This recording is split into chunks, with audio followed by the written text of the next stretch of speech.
Мурдагы социалдык өнүгүү министри Талайкөл Исаконова жогорку кеңештин депутаты Аида Касымалиеваны сотко берет. Бул тууралуу ал BBC радиосуна маек берип жатып билдирди. Исаконова депутат айымды такталбаган маалыматты чыгарды деп айыптоодо. Касымалиева ар бир айткан сөзүнө жооп бериши керек. Бирок саясий аренаны пайдаланып тастыкталбаган, коомчулук анализ кылбай кабыл алчу маалыматтарды жарыялады. Мында ал журналисттик технологияны колдонду. Мени чет өлкөгө үй бүлөсү менен мамлекеттин эсебинен чыкты деген билдирүүсү коомчулукту дүрбөттү. Бул боюнча калтырбайм. Кандай жол болбосун ар намысымды коргойм. Мүмкүн сотто жолугам деген Исаконова. Ошондой эле ал өзү ак болгондуктан кызматтан кетүү боюнча арызын жазганын кошумчалаган.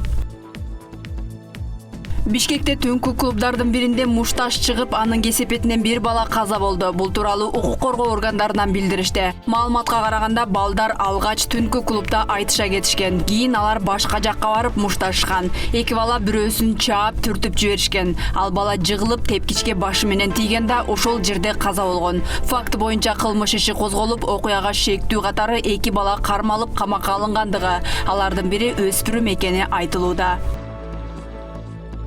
Бишкектин четиндеги айланма жолдо Audi үлгүсүндөгү унаанын айдоочусу бетон тосмону сүзүп, унаасы толугу менен өрттөнүп кетти. Бул тууралуу Чүй облустук жол кыймылынын коопсуздугун камсыздоо бөлүмүнөн кабарлашты. Маалыматка караганда окуя дем алыш күнү түнкү саат 23:30 чамасында катталган. Айланма жолдо бараткан айдоочу токмокко жетпей бетон тосмону сүзүп алган. Айдоочу ооруканага жеткирилип, ал жеңил жарат алган айтылууда. Алдын ала маалыматтар боюнча айдоочу катуу ылдамдыкта келе жатып тосмону байкабай калган.